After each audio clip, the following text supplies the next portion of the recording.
Sabay-sabay natin alamin ang mga kaganapan na nangyayari sa ating bansa.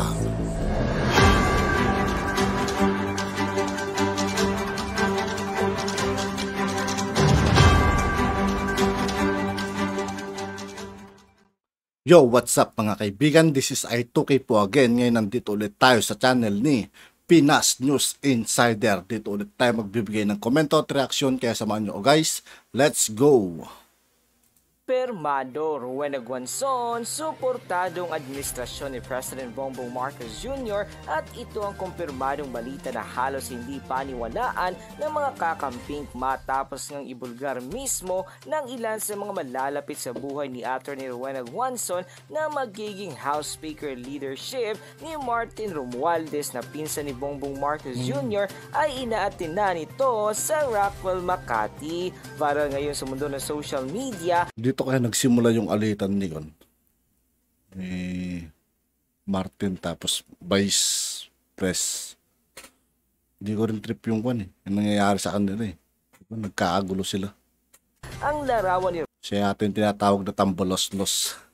Rowena Guanzon kasama ang pamilyang Romualdez Marcos, pati na rin ang 1st District Congressman ng Ilocos Norte na walang iba kundi si Sandro Marcos. Matatandaan kamakailan lamang 3 araw bago ang halalan ay tila umutok ang balita na tila Trojan Wars ng pamilyang Marcos ang dating Comelec Commissioner at ito ay nabuo nga daw ang imahinasyon ng mga sosyon ng marami sa ating mga kababayan na talagang hindi kalaban si Atty. Rowena Guanzon kundi kaanib ng pamilyang.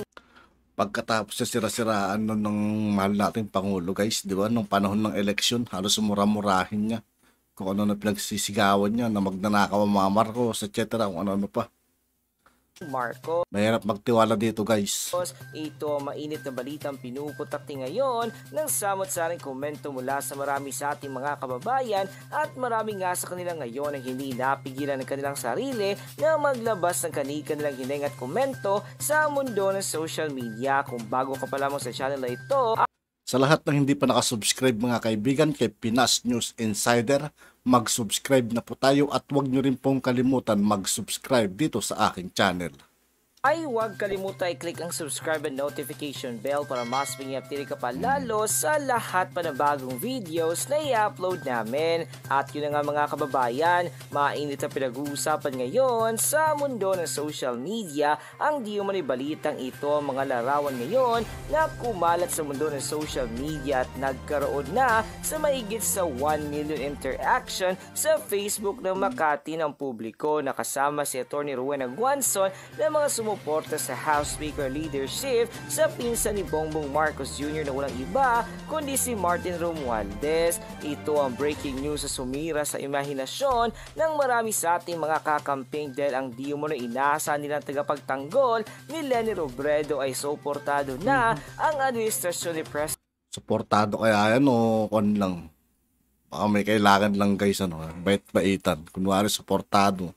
Yun pala may binabalak ng masama. President Bongbong Marcos Jr.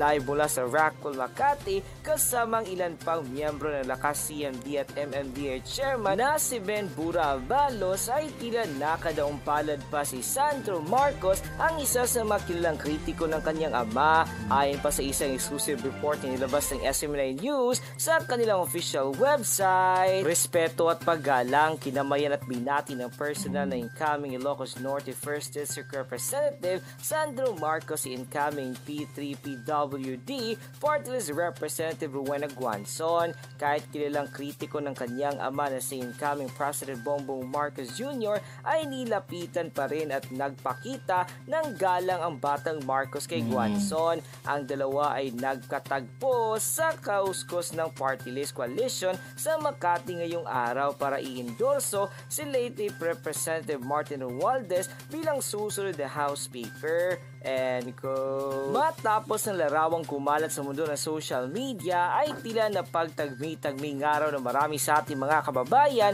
ang pagpapakilanlan ni Atty. Rowena Guanzon bilang di umano'y Trojan Wars ng pamilyang Marcos. Mas nag-viral pa ang nasabing larawan ng kasunod na tila pinag-uusapan din ang mga naging picture ni Senator Amy Marcos na siyang inamin nito na sila'y matalik na magkaibigan. Sa katunayan, ang dating Comelec Commissioner pa nga ang kumilala kay Senator Amy Marcos bilang pinakabagong kasapi ni Senador matapos di umunong manalo noong 2019 senatorial election. Pagpapatunay pa dito ay tila nag-post pa si Atty. Rowena Guanzon na balik na siya sa pagtatrabaho hindi bilang commissioner kundi bilang congresswoman. Inamin din ito na nire-respeto niya ang naging desisyon ng taong bayan na manalo si President Bongbong Marcos Jr. sa 2022 presidential election. Sa tingin nyo guys, totoo kaya ito? Yung mga pinapakita ni Guanzon. Kasi kung iisipin natin, mga pinagsasabi niya at pinaggagawa niya nung panahon ng election parang may mali, di ba? Kung sakali man nasabi niya yun guys parang may mali.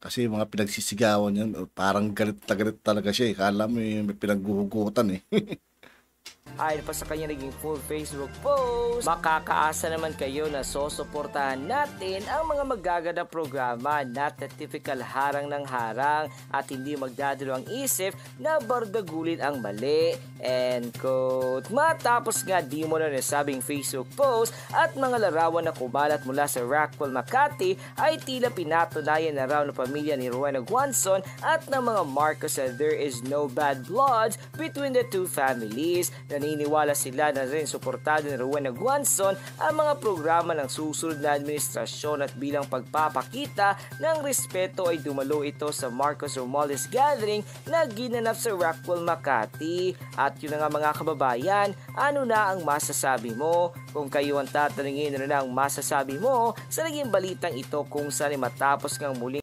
Para sa akin guys, ang hirap magtiwala sa mga ganyang klaseng tao. Pagkatapos niya pinagsigawan ng kung ano-ano yung masakit na salita yung mga taong tapos ngayon nakadikit siya.